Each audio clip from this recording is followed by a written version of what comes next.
Okay, welcome everyone, and thank you for being here today for what is our last Academic Council meeting of the year. So welcome. The commencement ceremony was held this past Sunday, and it was great to be outside. It was great to be in the company of our students and their guests.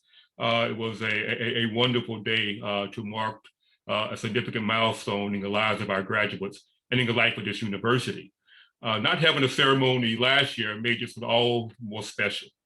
And I was happy to participate in the ceremony and serve as the University Faculty Marshal as part of my Academic Council chair duties. It was a wonderful ceremony, and I hope you were able, if not to be there, to see the recording that's posted on Duke today. Again, this is our last meeting of the academic year. We have some business to take care of, and we have, I'd like to welcome to Academic Council, the Chair of the Board of Trustees, Jack Bovender, who will come to us later on the agenda. We'll start with a few announcements.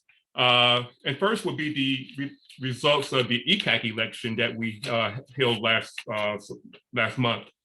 And I'm pleased to announce and introduce our three colleagues who were elected to the Executive Committee of the Academic Council, ECAC, and who will serve a 2-year term beginning July 1. And they are Professor Keisha Cutright, the Fuqua School of Business, Professor Scott Hutel, Psychology and Neuroscience, and Professor Thea Porter-Young from the Divinity School. So congratulations to Keisha, Scott, and Thea on their election to ECAC. And they will join a very capable and seasoned group of continuing ECACers. And those continuing members are Joel Meyer from the Nicholas School of the Environment, Manoj Mahanan from the Stanford School of Public Policy, Ann West from Neurobiology, and Laura Lieba from Religious Studies, German Studies, Classical Studies, and the Divinity School, also known as the Lieber School. She has so many affiliations, she's her own school.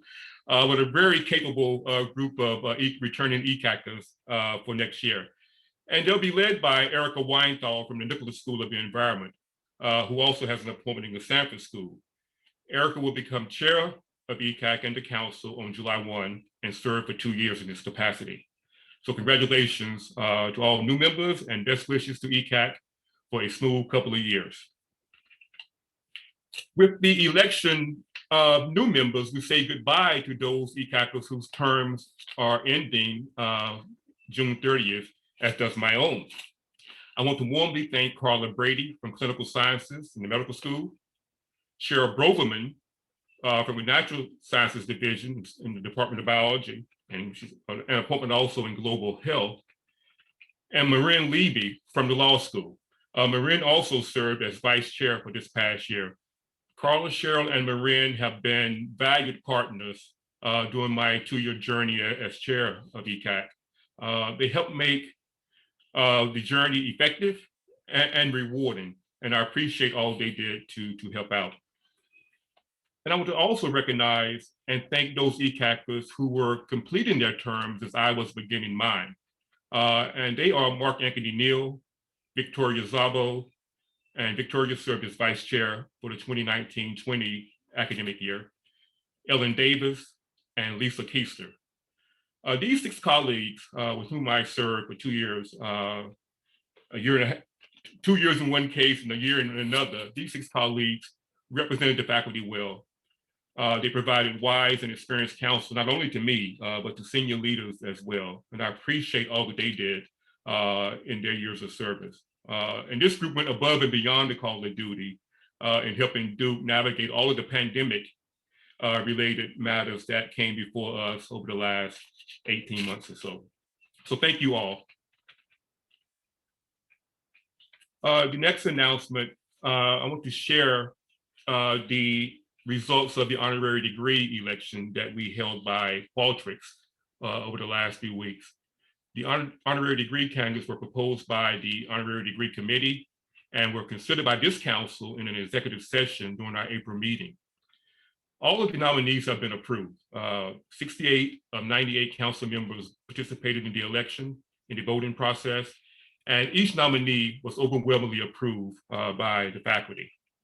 Now, these nominees have the faculty seal of approval for 3 years and will go to the Board of Trustees for a vote later this week. If approved by the board, the nominees will become part of a pool that's available to the president and the honorary degree committee for selecting future honorary degree recipients. So thank you all who participated in our selection process and approval process for honorary degree nominees. Moving right along, it's time to approve the April 15th minutes. The minutes from this meeting were posted with today's agenda. Are there any corrections or edits? Seeing none, the minutes from the April meeting are approved. The next item on our agenda, or the first item I should say on our agenda, is the approval of earned degrees. The thousands of students who commenced on Sunday are anxiously awaiting for us to really send them on their way. So let us now turn to this awesome responsibility and our distinct honor of receiving and approving candidates for earned degrees. Those of you who attended or have watched the commencement ceremony might have noticed that President Price was very careful in his wording of his acknowledgement and saluting of the students, making sure not to confer the degrees before the faculty and the trustees have acted. So now it's our time to act. And in accordance with our university bylaws, I will now call on the representatives from the various schools and Trinity College for recommendations of approved candidates for various degrees. These lists will be forwarded to the provost, who would then take those to the Board of Trustees at their meeting tomorrow for their consideration and approval. And first, I'd like to call upon the Trinity College of Arts and Sciences. Thank you, Carrie. I present to the members of Academic Council 1,229 persons enrolled in Trinity College of Arts and Sciences who have completed the requirements for their degrees as specified. The numbers eligible for the various degrees are as follows: Bachelor of Arts, 602, Bachelor of Science, 627, total 1,229. The requirements for these degrees were completed during the spring 2021 term. To accommodate the needs of the graduating students, I request that the faculty approve the degrees printed in time for the degrees to be officially awarded on May 9, 2021. Thank you. Thank you, Dean Ashley. The Pratt School of Engineering. I present to the members of the Academic Council a certified copy of the names of 334 persons enrolled in the Pratt School of Engineering who have completed the requirements for their degrees as specified by this school. The numbers eligible for the various degrees are as follows: Bachelor of Science in Engineering, 265, Master of Engineering, 33, Master of Engineering Management, 36. Total number of degree candidates in the Pratt School of Engineering, 334. Thank you. Thank the Pratt School of Engineering. Next, the Nicholas School of the Environment. Good afternoon, everybody. I have actually two, Carrie, and I don't know if UDIT is doing one and I'm doing the other for the International Masters of Environmental Management, but I'm prepared to do that one if you would like me to do that one as well. So Please do, Connie. Okay, very good. Good afternoon, Academic Council. I present to the members of Academic Council a certified copy of the names of 142 persons enrolled in the Nicholas School of the Environment who have completed the requirements for their degrees as specified by the Nicholas School. The numbers eligible for the various degrees are as follows: Masters of Environmental Management, 140, Master of Forestry, 3, total number of degree candidates in the school, 142. Thank you, Dean Stillman. You have the next one. I also present to the members of Academic Council 6 persons enrolled in the Nicholas School of the Environment and the Sanford School of Public Policy who have completed the requirements for their degrees as specified by the Nicholas School of the Environment and the Sanford School of Public Policy. The numbers eligible for the various degrees are International Master of Environmental Policy, 6, total number of degree candidates, 6. The requirements for these degrees were completed during the spring term to accommodate the needs of the graduating students.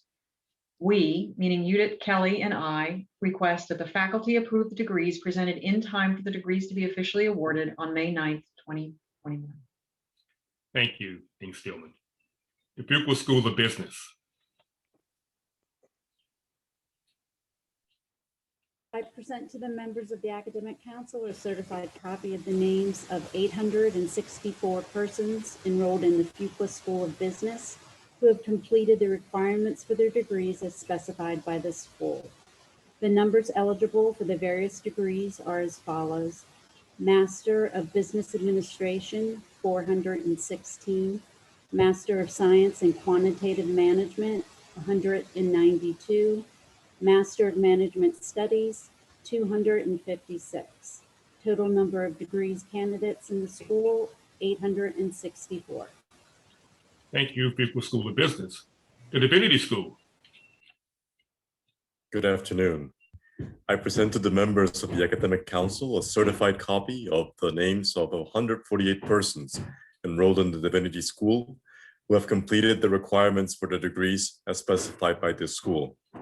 The numbers eligible for the various degrees are as follows: Master of Divinity, 89, Master of Theological Studies, 29, Master of Theology, 4, Doctor of Ministry, 24, Doctor of Theology, 2.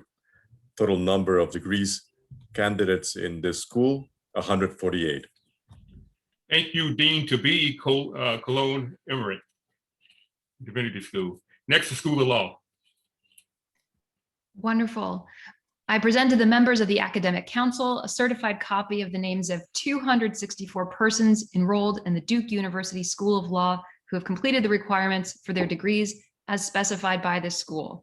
The numbers eligible for the various degrees are as follows: Juris Doctor, 242, Master of Laws, 19, Master of Laws, International and Comparative Law, 23, Master of Laws, Law and Entrepreneurship, 7, Master of Laws, Judicial Studies, 1, Doctor of Juridical Science, 2. Total number of degree candidates in our school, 264. Total number of degrees awarded, 294. Thank you, Law School. School of Medicine.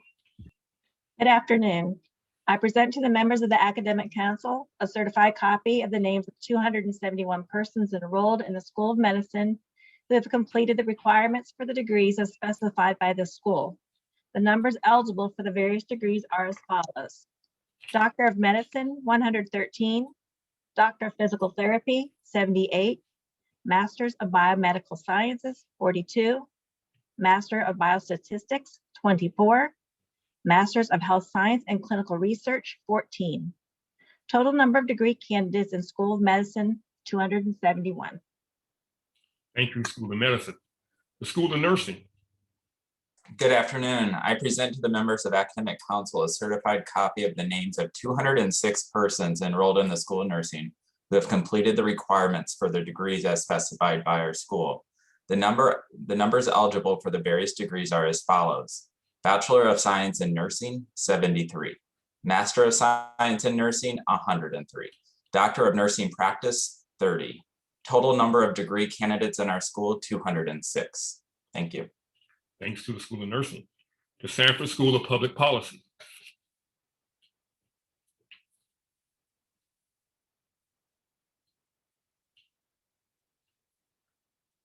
Do we have a Sanford representative?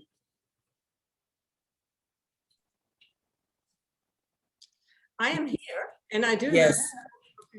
Okay.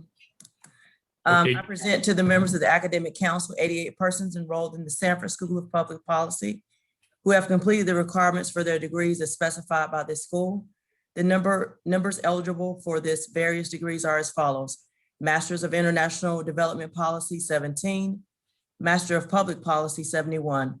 Total number of degree candidates in the school, 88. Thank you, Sanford School of Public Policy. And the Graduate School. Good afternoon.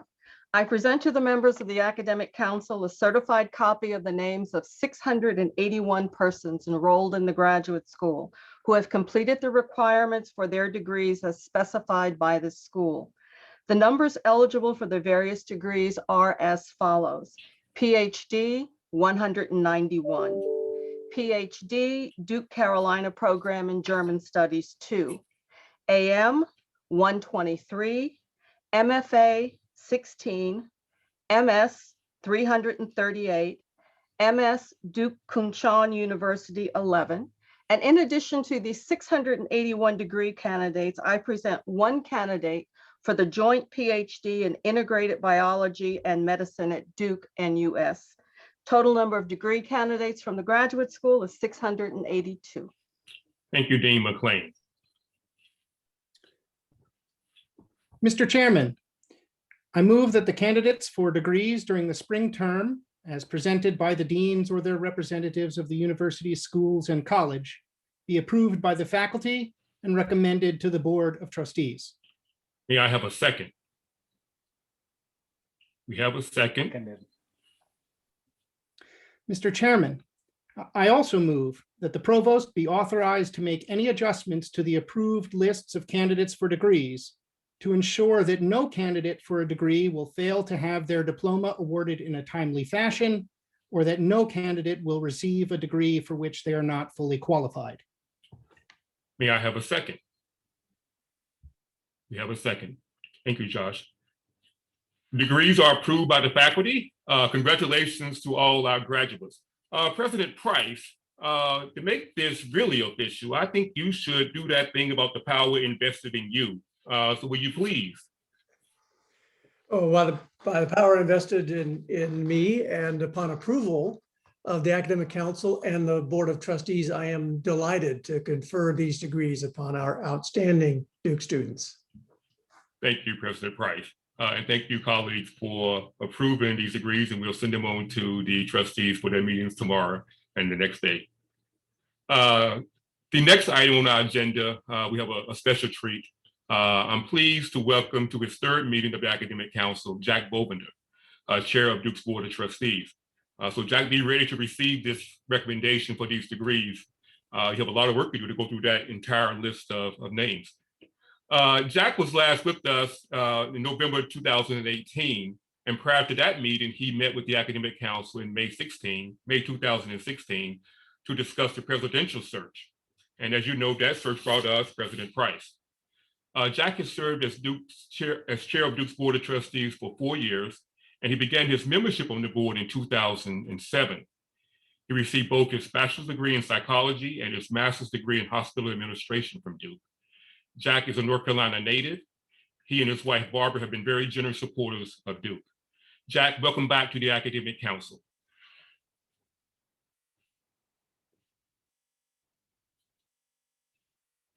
You're muted, Jack. I thought I'd unmuted myself, but obviously I didn't. But thank you, Carrie. I appreciate the remarks.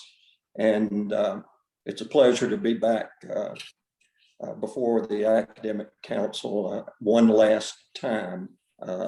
So I'm going to miss being on the board at Duke, but it's time for me to ride off in the sunset, so to speak, I guess.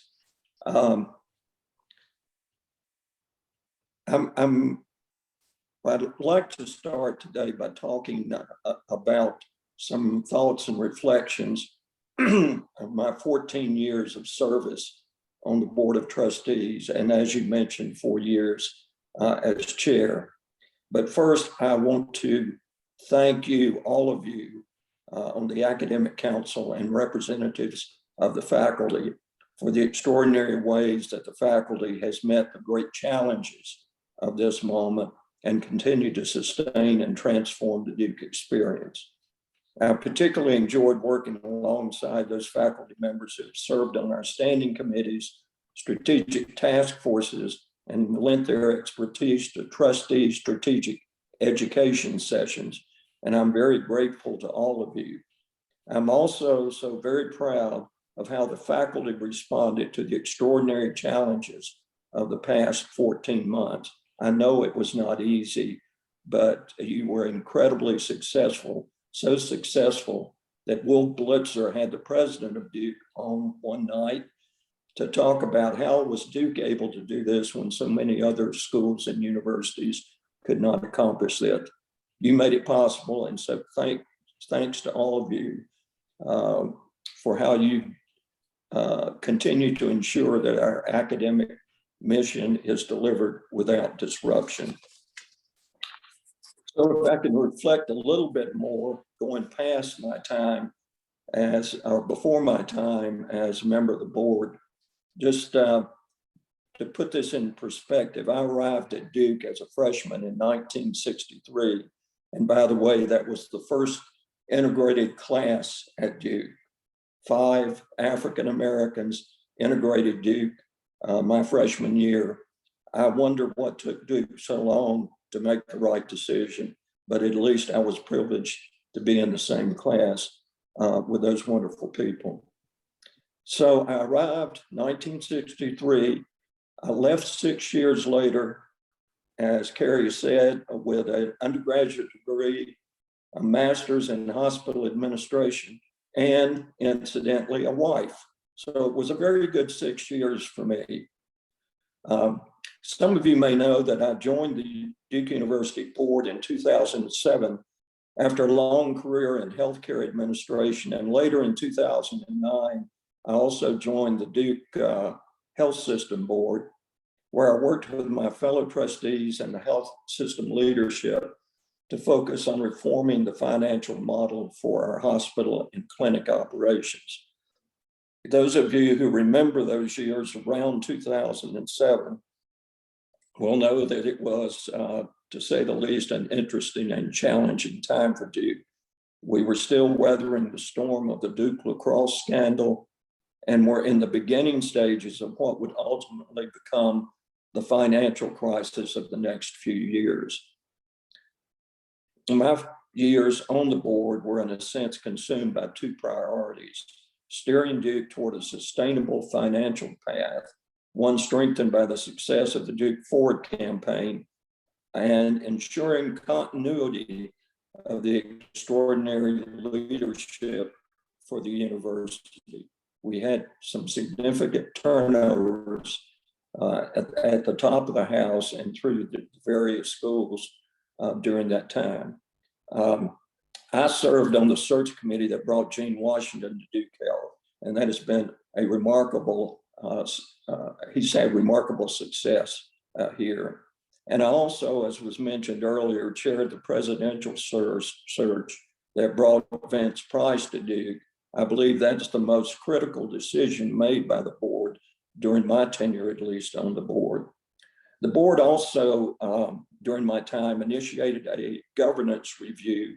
It was in 2017 and 2018 that resulted in the adoption of a new model for university governance, which gives the trustees the opportunity to engage with faculty, students, and administrators to shape the future of the university and advance the president's strategic framework. Since the governance changes were implemented in 2018-19, the board has undertaken significant strategic work through task forces and education and engagement sessions. In our first year under the new model, we had task forces that focused on, number 1, advancing Duke science and technology. Number 2, the next generation living and learning. Number 3, the future of Central Campus. And number 4, advancing the global network, which is of particular significance for our alumni. Then in our second year, we had a year-long strategic education and engagement program focused on research translation and commercialization in the region, an effort that will only continue with, of course, the exciting news that Apple is opening an East Coast headquarters in the Research Triangle Park. This year, we had a hybrid model of task forces and strategic education. Our task forces were focused on Duke's centennial celebration, climate change and sustainability, and Duke and Durham today and tomorrow. The task forces will be delivering their initial reports and presenting their recommendations to the board this week. In addition, the board had strategic education sessions at each of its 4 meetings this year. In the fall, we focused on Duke's anti-racism and equity agenda and commitments. In December, we took a deep dive into finances. In February, we focused on Duke Health with a primary emphasis on the clinical enterprise. And in May, we will focus on the faculty as we should. I want to say next year, the board will be focusing on Duke's brand and the future of higher education and academic medicine through a year-long strategic education and engagement session, much like what we did last year with research commercialization. So I leave the board, but not Duke, but I leave the board excited about the future, what the future holds for Duke. And my successor as chair, Lorene Sperling, will begin on the 1st of July. It's an important milestone in our history, the first woman president at Duke in its history. So again, I want to close. Thank you, Carrie, and all of you. And I'll take any questions anybody has if you have time for them, Carrie. Any questions for Chairman Govan? Jack, I'll be giving one that I got in the chat. And it says, what do you see as Duke's greatest challenge as you are rotating off of the Board of Trustees? One of the things we heard during the search for the president from presidents of other universities who read the documents that we put out relative to the search was that Duke has accomplished so much in so little time, and use the term, and you've heard it before, punching above our weight. We don't have the size of the endowments that some of our peer institutions have, but yet we have accomplished a lot with the financial resources, a top university, both in this country and worldwide. And I think we can be proud of it. The question is, how do we sustain that, but not only sustain it, grow in the future? That means recruiting top faculty, as we've done in the past. It means making the kinds of investments in the right place to sustain what I hope will be a continuing rise in our reputation and in the people that you just granted degrees to and will continue to grant degrees to in the future. It's a challenge. And I think all of higher education is under a challenge right now. What is the worth of higher education? That's being questioned now in a way that I've never heard before. So I think we've got to prove, not just Duke, but all of higher education, that we are the cornerstone of what's going to happen in this country and, in fact, in the world going forward. So I think these are challenges, but Duke is certainly up to meeting those challenges. Thank you, Jack. Are there additional questions?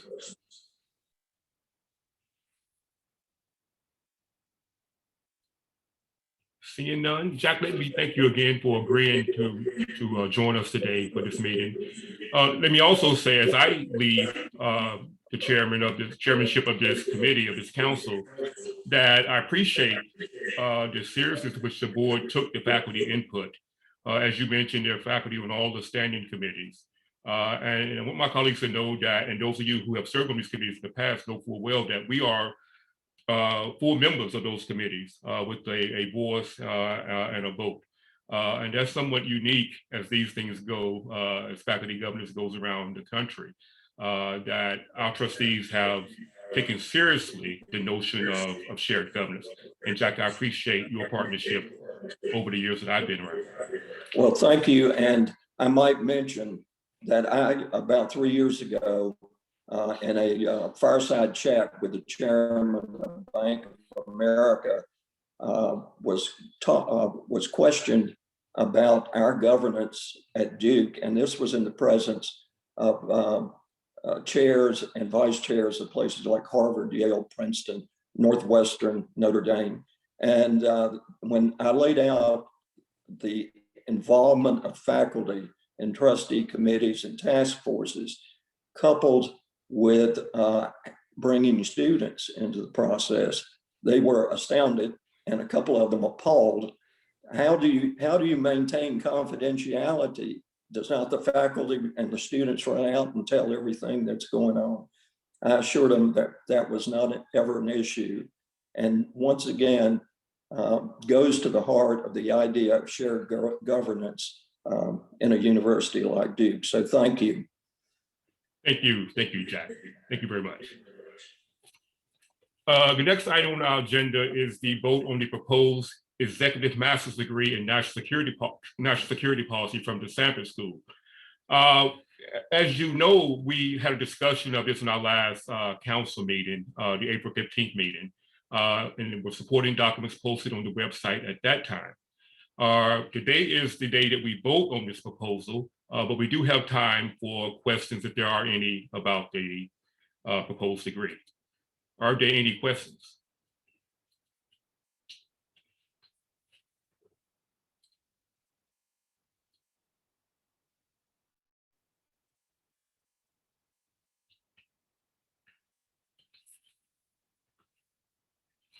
Seeing none, hearing none. We will move to the vote, and let me explain how we will handle the vote on this. The vote will be conducted through the chat feature of Zoom. We're not using the polling feature because we have folks on the meeting who are not council members, and Zoom seems not to allow us to confine the vote only to the people we want to vote. So we'll do what we've done in the past and have you submit your vote via the chat, and it will go directly to Sandra Walton, who will tally the votes. So academic council members, if you wish to vote no or to abstain, please send the chat to Sandra now on this proposed degree. No need to, if you vote yes, we'll assume your vote is yes if we don't receive a no or abstention.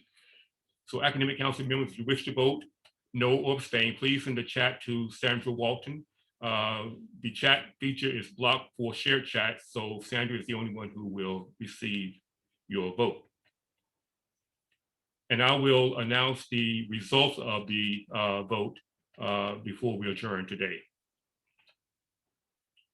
While you are voting, we'll move on to our next agenda item. And this is the annual report submitted from the chairs of the academic programs and the university priority committees, as well as the athletic council. The annual reports have been posted on our website and distributed to council members via email. And we asked for comments and questions, and we received a few. So the chairs are here today to respond to the questions that have come to us via the academic council website. And we'll begin with the athletic council chair, who I think is here. Professor Franzioni. Yes.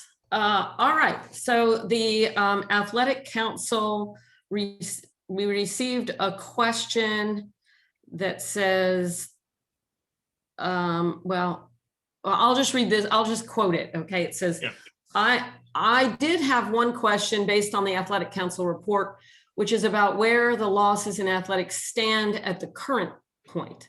The report cites 3 scenarios: quasi-normal, middle ground, and extreme, and described the projection in June 2020 as middle ground. And by November 2020, the projection was anticipated as extreme. The report says the committee will meet again in April to update on finances, and it would be helpful now that the season has closed to know how large those losses turned out to be. And so my response is the following. As you might recall, there was a presentation to the academic council in January. At that time, athletics officials, Mitch Moser in particular, presented the overview with those 3 scenarios. And since then, several things have happened that have improved the status as of that January meeting. So first of all, the football season, particularly the bowl season, was completed. Most critical to this for us was the completion of the college football playoff. So that's a positive. Athletics made it through the basketball season with minimal interruptions. The ACC and the NCAA tournaments were both played. The spring seasons went on about as well as they could have. The ACC network has outperformed projections, which means additional revenue for Duke. Philanthropy also outperformed those projections that were made back in January. So that's another positive. And in terms of expenses, athletics has done a remarkable job holding down expenses despite the cost of COVID mitigation. What I would also add that in terms of the finances, the athletics department has been in consultation with Daniel Ennis, Vince Price, Rachel Satterwhite, and the trustees all along the way, and have been keeping them up to date in terms of the financial positions during the current year and outwards for the next 5 years. There's a lot of collaboration, and they're confident that they'll be able to keep within their financial challenges. In terms of any specifics, I don't actually have any dollar amounts to share. And I also want to say Daniel Ennis is here, and I think he's gonna have some comments as well when he discusses some of the UPC questions. Is that? Yes, thank you, Professor Franzoni. Are there any additional questions for Linda?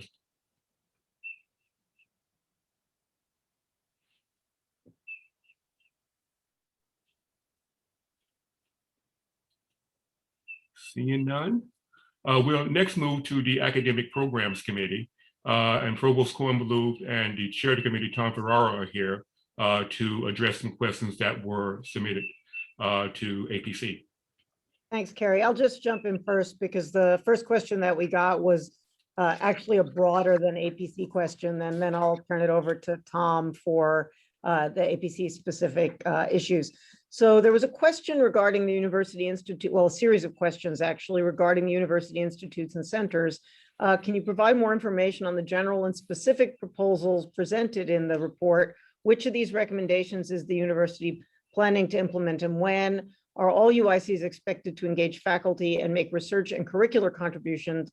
If so, which measures will the university take to facilitate / require this? So, you know, I think the easiest thing to do, we have this report was actually divided into a couple of sections. There's actually a main body of the report that speaks to the UICs collectively and some of the actions we are taking, you know, things like, you know, consolidating some of the back room financial pieces and thinking about joint and collaboration with schools, et cetera, et cetera. So I think the easiest thing there for addressing the general tenor of the report, Carrie, would be to give that section of the report to Sandra to actually post on the Academic Council website. I think that'll be the easiest thing. And then folks can read whatever they want from that. There were then specific sections that were given to each one of the institute and center directors to consider.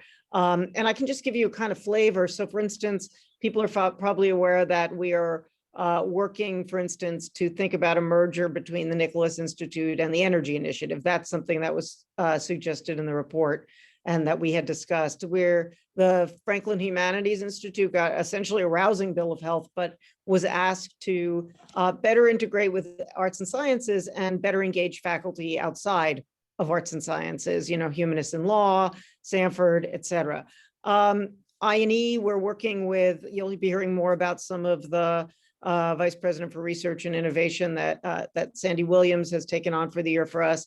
And he's been working on looking at research translation. So when we think about the relationship of that with I&E, for instance, I&E will be shifting more of a focus onto their educational programs, and some of the research translation pieces will be in a different domain. So there's a lot of sort of detail behind this. We will implement, it was a very great faculty committee, and I really want to thank everybody on the committee, particularly Lisa Janetian, who put a huge amount of work in to chairing this committee. And, you know, the committee was advisory, but honestly, the work was great, and we will implement many of the recommendations.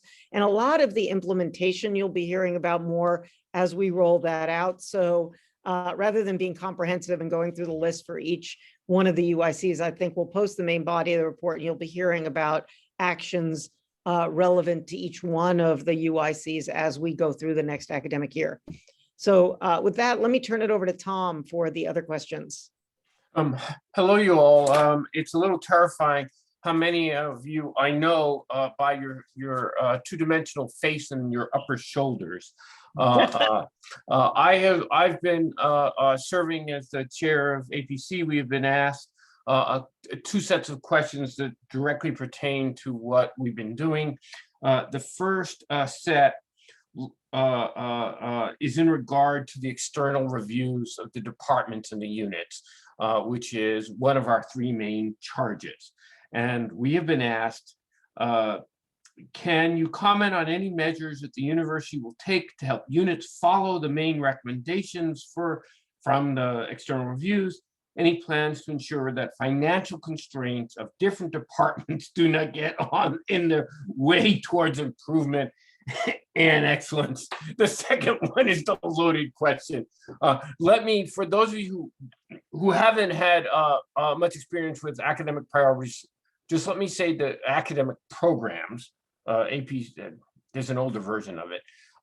Let me remind you that what we do, we review all the accumulated materials that are involved in an external review as produced by the department, by the external reviewers, and by other important, by the executive committee of the graduate faculty, or if it so happens, MAC, and several other acronym organizations that provide oversight.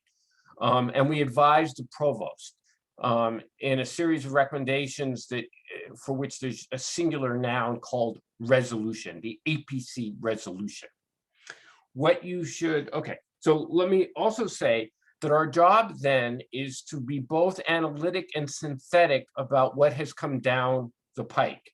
And what that usually translates into, given the loaded question about financial support, hiring lines, space, laboratory science space, staff support, that in those instances, we weigh in, it's just advisory, in terms of what we give support where we think there is momentum and strength, and we caution where we believe that there are some issues on the ground that ought to be worked out first.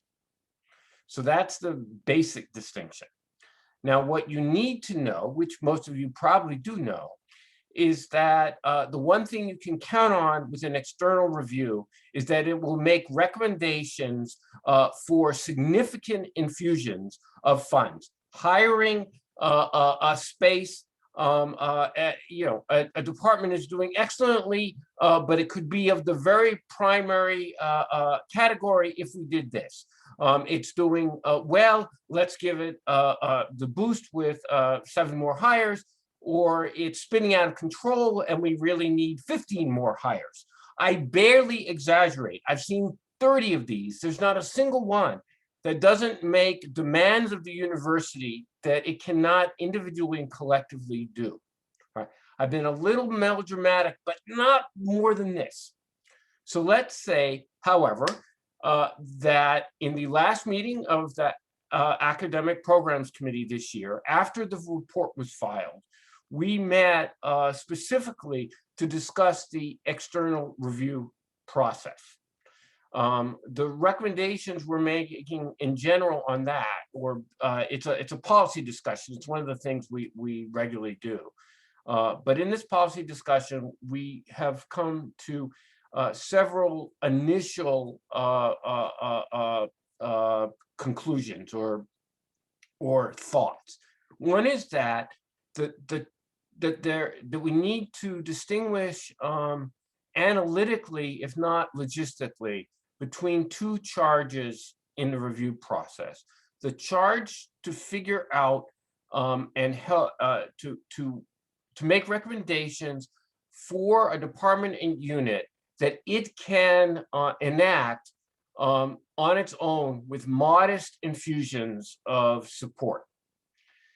And then the second part of this are recommendations with regards to issues that require major contributions from the university and therefore need to be in conversation with discussions happening in central administration and faculty governance, with academic council, with ECGF, with Art and Science Council, with the scholastic deans, and as we now understand, with the Board of Trustees.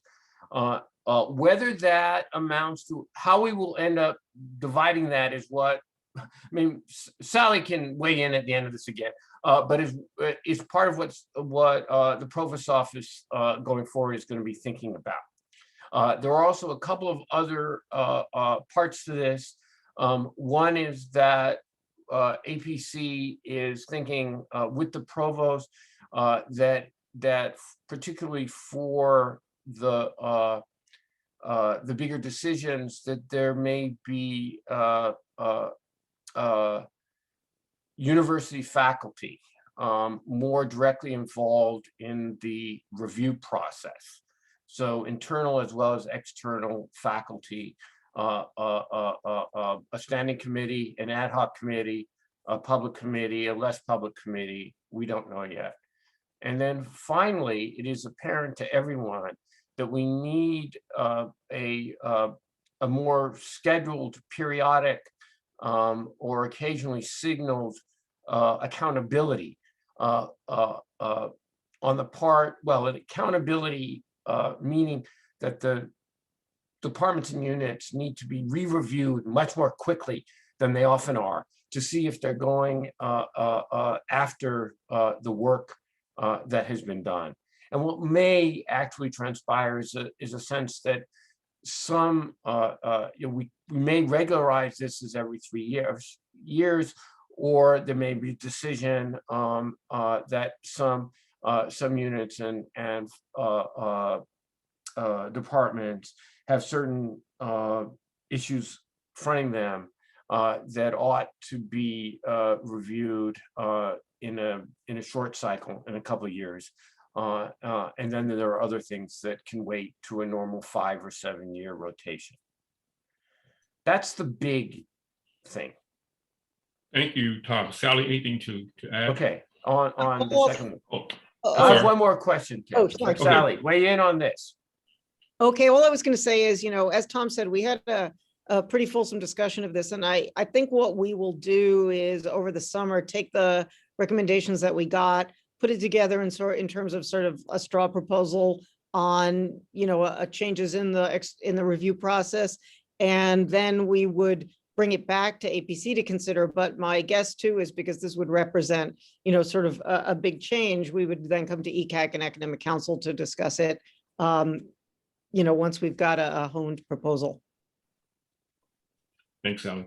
Tom. Thanks, Sally. The second question that's specific to Academic Programs Committee is a simple one about the state of the evaluations.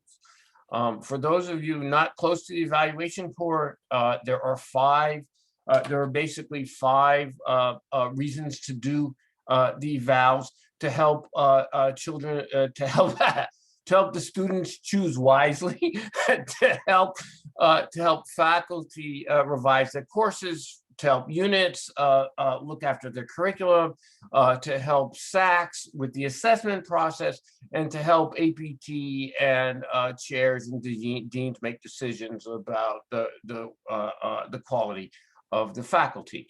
The current system serves none of these five processes very well, and there is not a single group of shareholders, students, faculty, or staff who are particularly enamored of the evaluation process.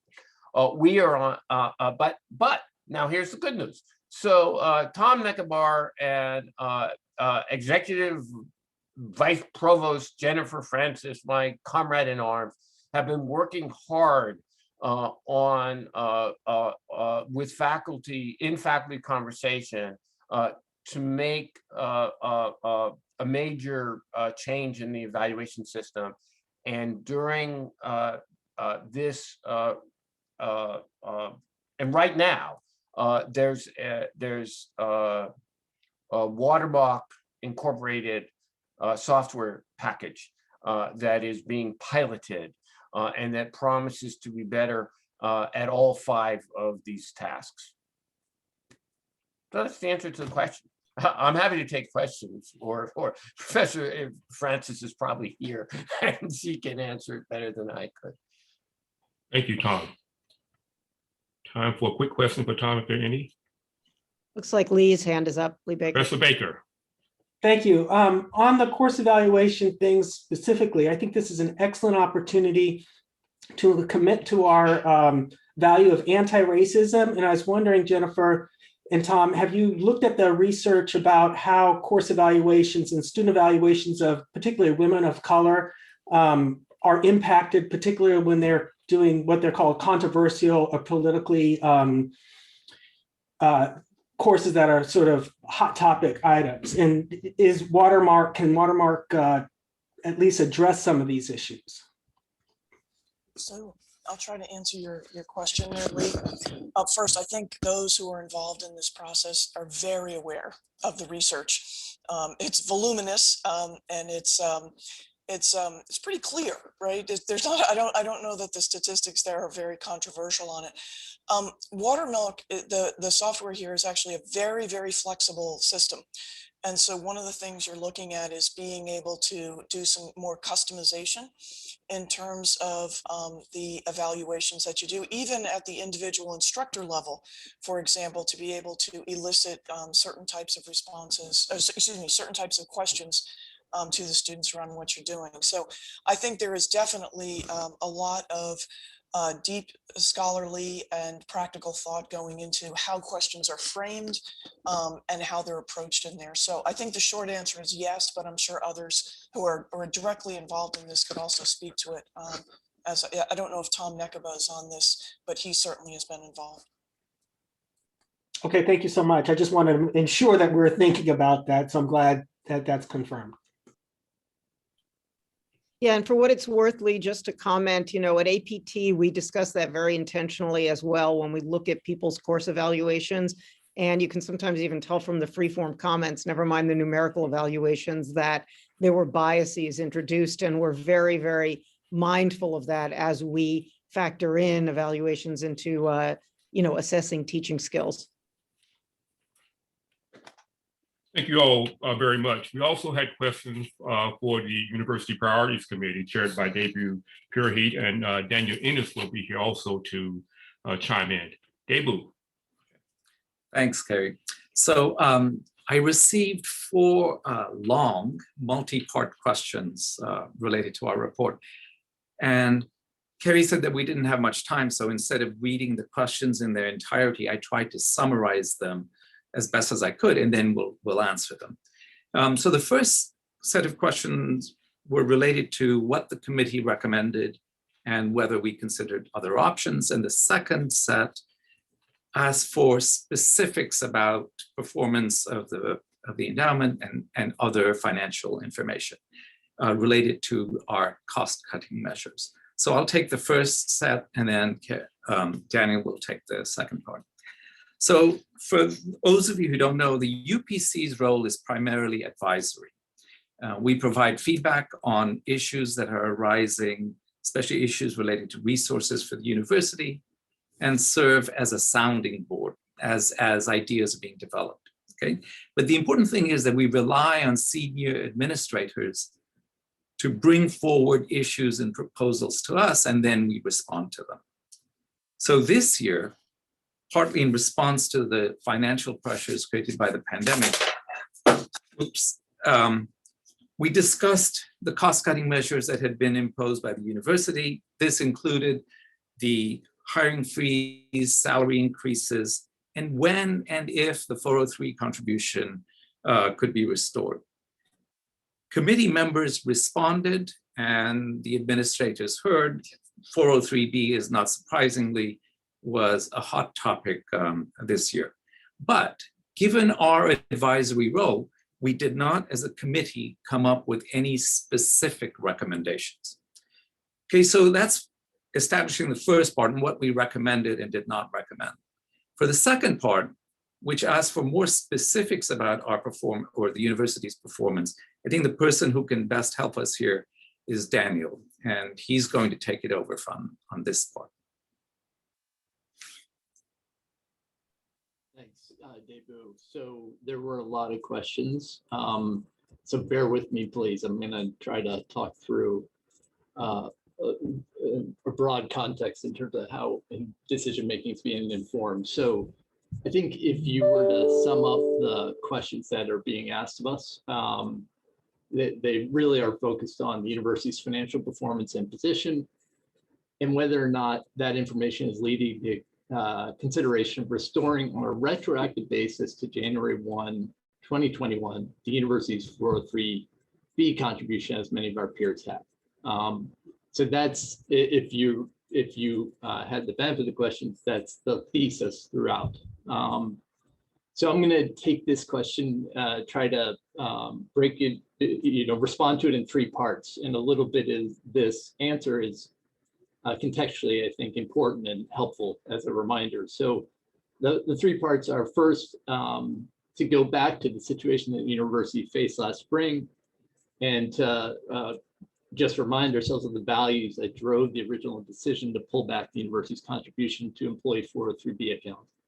Second, describe at a high level what we have experienced with regards to extraordinary COVID-related expenses and losses.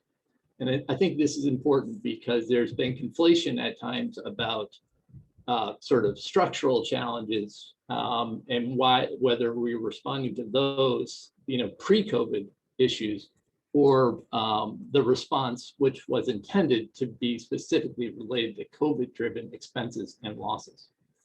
And then third, and finally, I'll address what we know at this point about university financial performance and position and how that is informing our policy considerations, including active analysis of retroactively restoring the university's 403B contributions back to January 1st. So just that first topic, original decision-making context considerations. So at that time, universities, including Duke, with significant engagement in clinical care delivery, were facing the prospect of extraordinary losses, especially in the face of significant reductions in non-critical healthcare activities. There was also very significant uncertainty with regards to the rest of the university's funding sources, sponsored research, enrollment, endowment, and philanthropy. And given the broad health and economic issues of concern at the time, the university projected significant revenue declines. These projected revenue declines necessitated the need to seriously slow spending and reduce expenditures. University leadership at the time stressed the following principles in making these decisions. First and foremost, to preserve as many jobs as possible in the face of significant economic contraction, unemployment, and its potentially devastating effects on Durham and beyond. Second, to protect the income and jobs of our lowest paid employees. And third, to assure that we could continue to fill our critical clinical care, teaching, and research missions and be in a position to emerge stronger as the university came out of the crisis. The policy decisions that were made at the time, holding salaries flat and actually giving stipends, $1,000 stipends to employees making less than $50,000, reducing salaries for higher paid employees, those making more than $285,000, freezing new positions, slowing capital and operating spending, and suspending contributions to employee 403Bs were well aligned with these core values. As we look back at the decisions made at the time, I was not here, but I would note that the university has admirably met its expressed core values as it navigated a moment in the life of this institution with incredible levels of potential risk and a large degree of information uncertainty.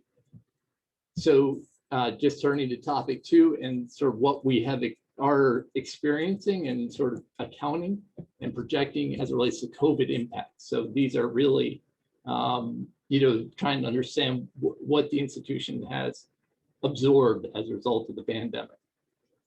So first, we stood up an extensive employee and student COVID management program. This includes, amongst many investments, the purchase of PPE for all faculty, staff, and students, the astoundingly large surveillance testing program, the significant increment to the university's real estate to add quarantine and isolation beds, and a student support fund. The cost of all of this is roughly estimated cost to come to be $30 to $40 million.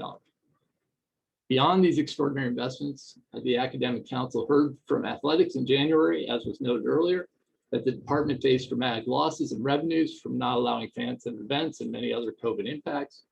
And athletics at this point is projected to lose 15 to 25 million, despite the benefits that Linda described in terms of better than what we feared results.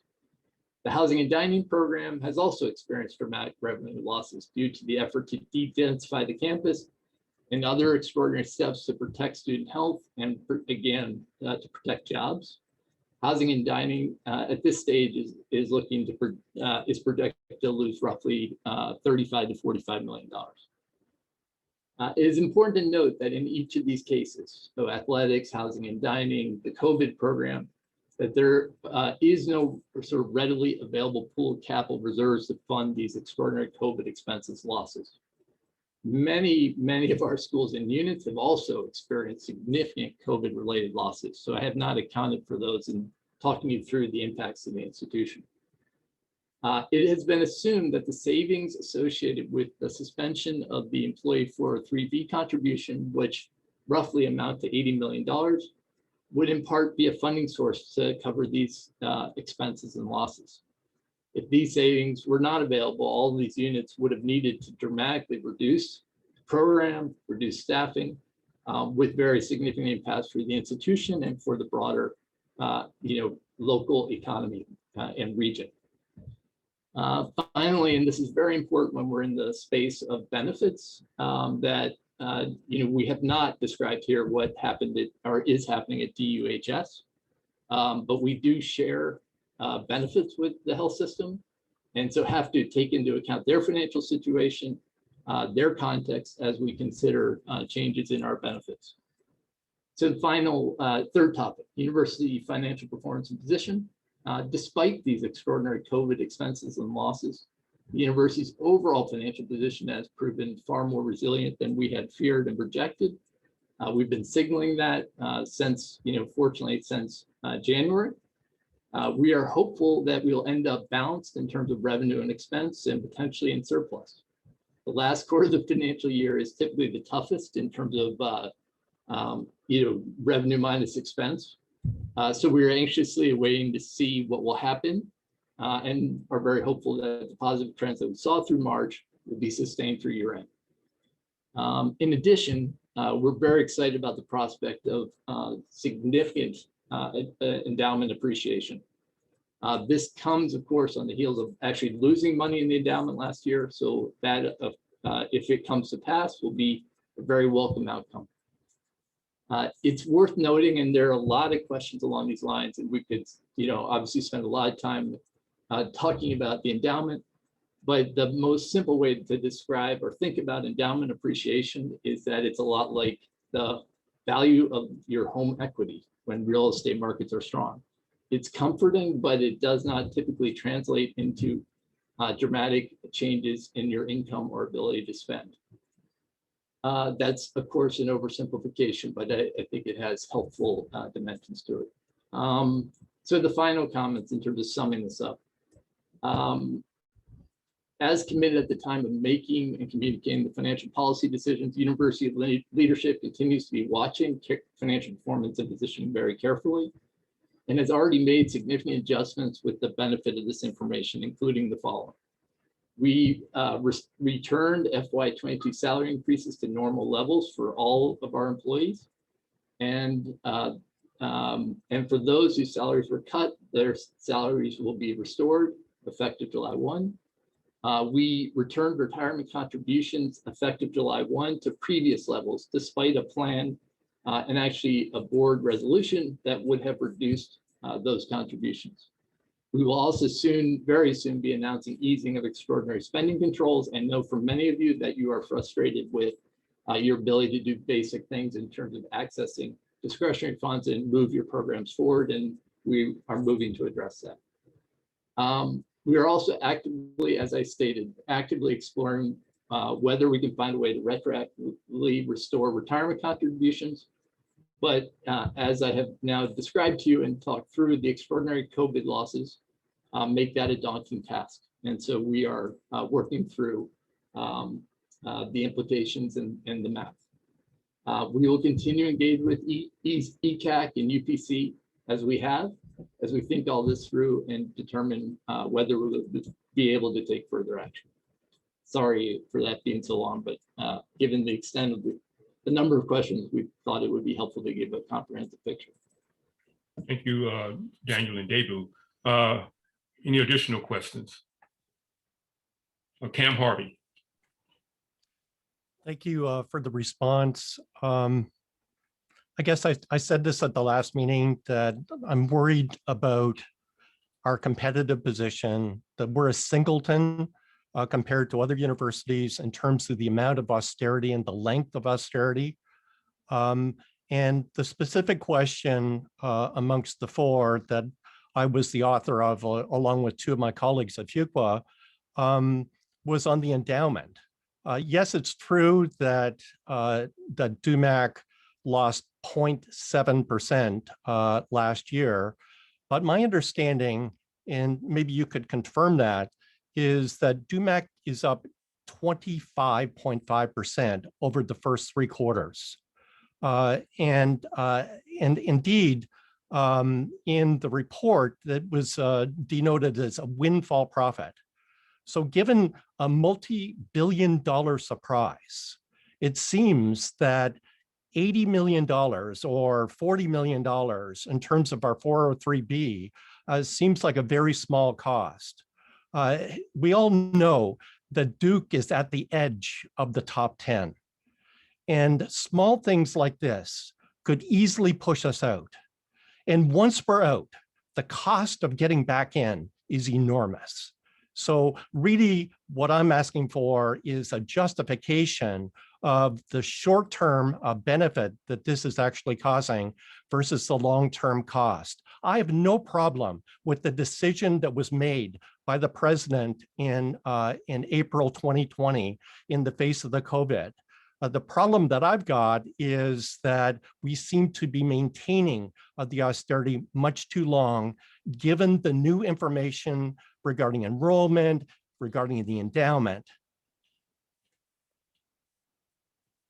Thanks, Cam. And I would just note your questions have been thoughtful throughout and very fair and helpful. So thank you for all this, and we've had exchanges previous.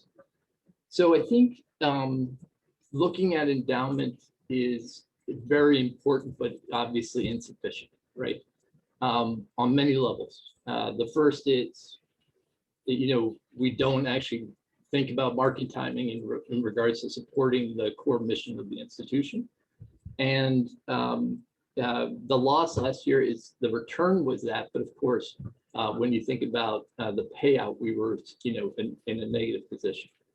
So it gives us a lot of confidence, and it is certainly informing our decision making. But even when you think about spending, right, we take a 3-year average return in informing a spending decision. So 1 year in that calculus is important but insufficient. In addition, you are often referring to, really important gains within the portfolio that are truly extraordinary. And the returns that you cite are accurate. But, it is the reality of the situation that, we can't bank on, that we do actually look at long-term performance. And so to sort of cite that as the sole driver of decision-making, I think is just insufficient, important, but insufficient. I can assure you that we are really looking hard at this question and appreciate that it feels like we're competitively behind. And that is also informing decision-making discussion internally. So I hear you and I regret your frustration with this, but I would like to assure you that we're working the question very diligently. Thank you, Daniel. And we'll move on to the next agenda item, and that is comments by me. But before doing so, let me announce the vote of the proposed degree in Sanford School. It passes overwhelmingly, which is 1 no vote and 1 abstention. So Dean Kelly, congratulations to you and your colleagues, and we look forward to hearing good things about this new degree. So thank you, colleagues. Thank you, everybody, for your support. Now, the last item on the agenda are a few reflections and observations from me. I'm sorry, Marin Levy. Professor Haney, I'm wondering if you would do us the courtesy. There are 2 of us who would like to take just a moment on the floor to say a few remarks about you, if that's all right. We will be short and sweet because we know that most of the folks here are interested in hearing from you, and I think at least I am at the risk of tears. But we did just want to say a quick word, really, to thank you for your service. So at this time when so many of us are focused inward on our own departments, our own schools, on our own lives, and on our own families, it is truly remarkable to find someone who dedicates so much of his time to making our university a more perfect place. Kerry Haney is quite simply the quintessential university leader, and really, I would say, the quintessential public servant. He is one of those rare people who is willing to put the needs of our institution, the staff, the students, the faculty, far above his own. But he's even more than that because he's really good at it. We have all lived, I know, through faculty governance meetings where the path ahead is not clear and we seem to meander around and around the same issues for hours. It is never so with Kerry at the helm. He has always managed to ensure that we are airing out the important issues, that we are having the necessary debate with the necessary voices, while always steering us forward.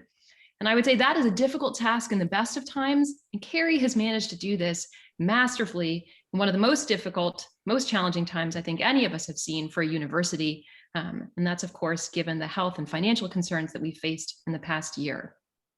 And if this were all, I think at this moment we could collectively say Dainu. But I would just add at the end that Kerry is also a wonderful human being. And so many of us here are very proud indeed to say that he is a dear friend. He knows everyone who has recently lost a loved one, and he has a heartfelt card for them. He knows everyone who's just had a birthday, and he has a delicious, and I'm always assured, calorie-free cake for them. And Kerry, I would just remind you at this moment that my birthday is coming up, and I'm expecting one of those cakes.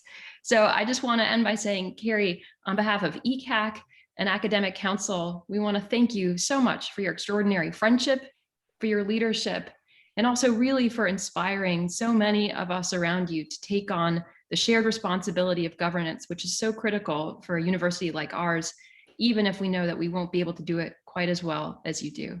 Thank you, Kerry. Wow, thank you, Marin. Thank you, very much appreciate it. As a colleague who had one of those cakes in December of 2019, I'd like to share just a few thoughts also, like Marin, about Kerry's leadership. If you know Kerry Haney, then you know there's a story that has long circulated about a dinner with former Provost Peter Lang and a group of Black faculty, and a seemingly minor disagreement between Kerry and Peter that led the former to slam his hand down on a dinner table that shook in response. Peter seemed the least surprised as Kerry's friend and colleague, who surely knew, as we've all come to know, that Kerry is first, a passionate man, and second, that one should proceed to Kerry's wrong side with some trepidation. But that only tells part of the story of Kerry Haney, whose right side is always on the sides of fairness and transparency. I've been in many trenches with Kerry over the last 15 plus years, and though we don't always agree on finer points, there's no one I would rather be fighting in the trenches with. And no doubt this is how our colleagues on ECAC have felt during Kerry's term as the chair of Academic Council in an era that will be remembered as one of the most extraordinary periods in the university's history. In his leadership, Kerry never wavered in centering notions of fairness and transparency in consideration of what is best for Duke students, Duke faculty, Duke staff, the Dover community that Duke is a part of, and the university itself. It was an honor to serve with Carrie, and Duke should consider itself both blessed and thankful for Carrie's stellar leadership during this period. Wow. Thank you, Mark. Thank you. I really appreciate those comments. In fact, maybe I should not say anything. I can't follow that. Anything I have to say will only diminish that, those very fine comments. But if I may, let me close the meeting with a few observations. And I want to pick up where actually Marin and Mark have left off. And that is with some gratitude and thanks. And first on my list is Sandra Walton. I hope Sandra's on the call. Nothing that we accomplished could have been accomplished without Sandra. It's hard to even express and describe what she does for ECAC, the council, and the university. It's behind the scenes, but we could not have made it through this last year intact and with our sanity without Sandra's guiding hand, supporting hand, and confident hand. Sandra has a lot of institutional memory. ECAC has come and go. For a dozen years, Sandra has been a constant, and that has been extremely important. One of the things that ECAC does at the beginning of the academic year, we meet with the trustees to preview the upcoming year, normally over lunch. And one of the trustees in one of these meetings a couple of years ago mentioned how well our academic council minutes are and that they learn quite a bit from going to those. They learn about the university. And Sandra has some cataloging systems I don't quite understand. I learned the Dewey Decimal way back when. I don't know what Sandra does, but she's able to find things in a moment's notice. A quick example, there were a group of us, senior leadership and me, meeting about discussing the future of the Ombuds office. And we're talking about sort of how it came to be and how it came to be in the form that it's in. So after the meeting, Sandra was not on the meeting. I called Sandra to update her and to give her some notes. Within an hour, I had the minutes from the academic council meeting at which this role was discussed and voted on. That precedes Sandra's time in the academic council office, but somehow within an hour, she was able to find written documents that became very helpful for Daniel and others who are looking at this role of the ombuds. And that's just one example of the many things like this that Sandra's been able to do that's advanced the work of ECAC and this council. And I'm quite thankful to have worked with her for these years and appreciate all that she's done. She's assisted by Susan Jennings, and they've been a team for a number of years now, and they go hand in hand, and Susan and Sandra can find things and the office runs smoothly. Whenever we have ECAC chair elections, the first question is, will Sandra be there? And that's been true for the last several cycles. If Sandra staying in the office, then I will agree to run if Sandra is staying put. So Sandra, thank you for all that you've done. You and Susan, I really appreciate all of the help. In addition to the colleagues I recognized earlier, thank you. Couldn't have done it without you. Let me also thank this council and the faculty writ large. As Mark and Marin alluded to, it was a hell of a year, more than a year now, going through what the pandemic brought to us. And there was no blueprint for this. We used our rules and our bylaws as best we could to move forward, but we all got hit. The university got hit. As I reported to you in the spring in a May meeting that we called, that one of the good things is that senior leadership kept us in the loop every step of the way. We were informed and involved in conversations. And so one of the observations that I have is that our governance structure is quite strong. As Jack alluded to, it's unique around the country. I had colleagues, particularly during the pandemic, and as universities were trying to figure out how to reopen and what to do once reopen, colleagues from around the country, my counterparts, reached out to me to ask what was Duke's faculty doing about X, Y, and Z, and what role did we play in governance. And we have a very strong structure here. And I might add that it's because of this structure, I think, that Duke has done so well to move up as a very highly regarded institution. That we've done it in partnership, that the faculty and the administration have done it in partnership. Not always agreeing, as you all know, we don't always agree, but we are having conversations and moving forward together. And having the faculty involved from the ground up, I think it's important to how the university will move forward. And let me speak to a question that came up as an example, a question that came up to UPC. And Daniel answered it quite well. And I'm surprised, not even being here, that he had all the details of what happened. And Cam Harvey mentioned that we're in the top 10 and this move could knock us out. You can look at it another way. It might keep us in. The move to sacrifice some benefits for others. And one of the things I'm glad that Daniel raised it is that the administration from the day one, Tallman said to ECAC and other bodies that we're not laying anybody off in the middle of a pandemic. We don't know where the money's coming from, but we're not doing it, right? And then there was a talk, if we lay people off or reduce their hours below the 20 hours that you were necessary for benefits, then we want to suspend that rule and pay for people's benefits if we have to reduce their work. So those were the values that led to some of these decisions, that we were going to keep people employed and keep people insured in the middle of a pandemic. Prior to even knowing what a COVID was, I mean, ECAC and other bodies were in discussions with senior leadership about some of the structural problems that we face, financial aid, deferred maintenance, and other things that are going to cost us. They're already costing us.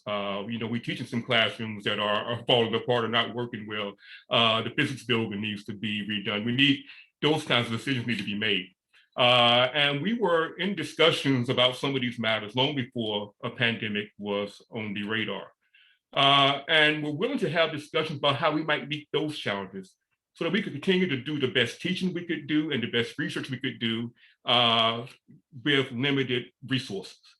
So the choices that have to be made. I don't know if this is what the faculty would have made, but the choices have to be made if we want to continue to be a top university. And I would argue reducing that benefit may have kept us in shot of being a top 10 university.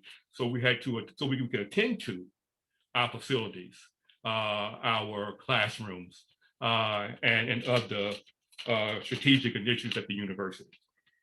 And this is also an important point that I want to make about being in this role and seeing it close up, that our governance structures work. There are faculty in the rooms at every step of the way, and this is unique. There are about 33 faculty I counted this morning. If you count APC, UPC, and ECAC, about 33 faculty who see the exact same budget that Daniel and his team presents to the trustees. We see the exact same budget. We ask questions about it. We get to raise some issues, push back, and often listen. We listen to, but we see that budget. Again, this is unique in universities, as far as I know, that we get to see the same presentation. And Jack's surprised, his colleague, he mentioned that colleagues from Harvard and Princeton were surprised that they would even allow faculty and students in the room for these presentations. We're 4 members of those committees and see the same presentation. So we have a Republican form of governance in which there are representatives who are our eyes, our ears, and our voices in those rooms. And I think that process works well. There's some things that we cannot share that we hear because they're confidential, but rest assured that there are faculty eyes, ears, and voices in the room when these decisions are being made. We may come out of that disagreeing about the outcome, but do know that we were a part of the process, and that's somewhat unique. And I think we need to work hard to maintain that. And one of the reasons, I mean, this has been an evolution. This has always been the case. The administration over time, during my 18 years at Duke, has evolved in this regard, as have the trustees, to have more openness and more faculty engagement and involvement in these matters. So I hope that continues. And we have been good partners with senior leadership and with the trustees, and I hope we continue to do that. One concern I have as I leave, and it's something I mentioned early in my term.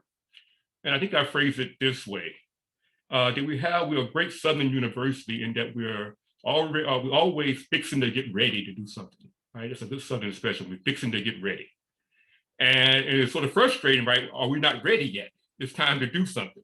And we continue to be fixing to get ready.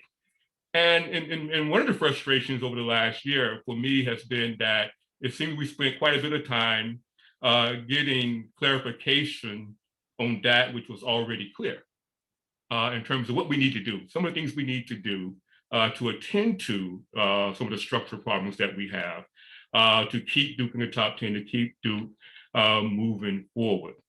I worry that we have what I call peer envy, that we often talk about what our peers are doing, And certainly it's important to be mindful of the markets that we play in, the competition, best practices that we can learn from our peers. But we shouldn't let that dampen what Terry Sanford called our outrageous ambition. And I'm fearful that it's getting to the point that we are looking to the peers so much that we are not building the best Duke that we can build and becoming a place where our peers will look at Duke and see what Duke is doing.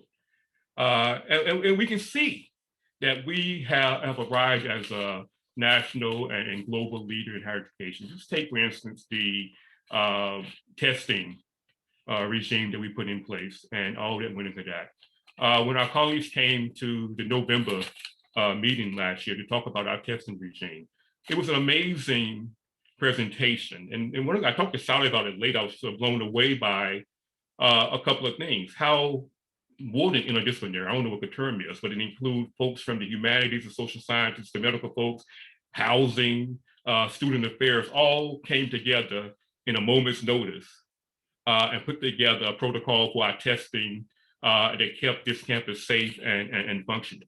So we can lead, we do lead.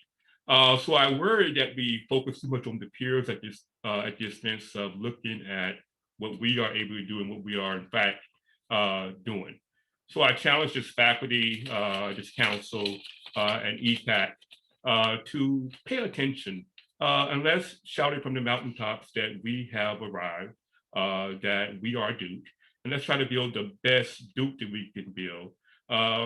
We have Duke has Durham. We don't have Princeton. We don't have Cambridge. We don't have Palo Alto. We have Durham. We have North Carolina. We have a long history. And that's important to take into account as we build the best Duke that we can be. And finally, I want to thank you, my colleagues, for giving me the opportunity to serve in this capacity. I hope and I tried to do my best to represent the faculty, whatever the hell that means. But I tried to not speak so much for Carrie, but speak for what I was hearing from those of you. So thank you so much. We have one more item of business before we close the meeting. President Price. Yes, yeah. I will not take up too much time because you want to end your final council meeting on time. You're so good at this, Carrie. But I wanted to echo what Marin and Mark Anthony had said. I share your view that we have very strong systems of shared governance, but they work when we have outstanding faculty leaders, and you have been truly outstanding in this role, a wonderful university citizen. You commented about how much you enjoyed commencement. I also enjoyed it tremendously. But for me, one of the things that was great to see was our chair of academic council carrying the university mace. You almost missed that opportunity, Carrie, because of the unusual times. But I was delighted to see you carry it. It is the symbol of our university's authority, our authority to educate, our authority to grant degrees. And it's appropriate that it's carried by the chair of our academic council. And as you know, it actually weighs quite a bit. People don't realize that. You have shouldered that burden extraordinarily well, and I am deeply, deeply grateful for your partnership and delighted that you did have that opportunity. So thank you so very much. Thank you, Grant. Much appreciated. Thank you so much. Now to thank you all. Thank you. Now to the last item on the agenda. And at this point in our meeting, we transfer the power of the academic council to ECAC for the summer months. Our bylaws state that the academic council meets monthly during the academic year from September to May. At other times, the chair and ECAC or 10 members of the council may call a meeting. Now, in recognition of this fact, it could be difficult to convene a meeting of the council during the summer months. The Christie rules provide that this council can delegate to ECAC the authority to act in a consultative role to the administration when the university is not in regular session. ECAC now offers this motion to you. Whereas the Christie rules provide that at the last meeting of the academic council in any given year, the council may delegate to the executive committee of the academic council the authority to appoint a committee of at least 3 council members to serve in a consultative role to the administration when the university is not in regular session. And whereas the Christie rules note that this committee should normally consist of members of the executive committee of the academic council if they are available, ECAC recommends to the academic council and moves that the authority to create such committee be delegated to the chair and the executive committee of the council, and that such a committee, once formed, will remain in operation until the first day of the fall semester of the 21-22 academic year. Now, as ECAC is presenting this motion, I only need a second. Is there a second? We have a second. Any opposed or abstaining? Send an email to Sandra. I'm sorry, a chat to Sandra. The motion seems to have carried. So ECAC will act as on behalf of the council during the summer. Thank you, and that brings to a close the May Academic Council meeting and the last meeting of the academic year. I hope you all get a chance to unplug, unwind, and rest. Please stay safe, and we'll see you all in the fall.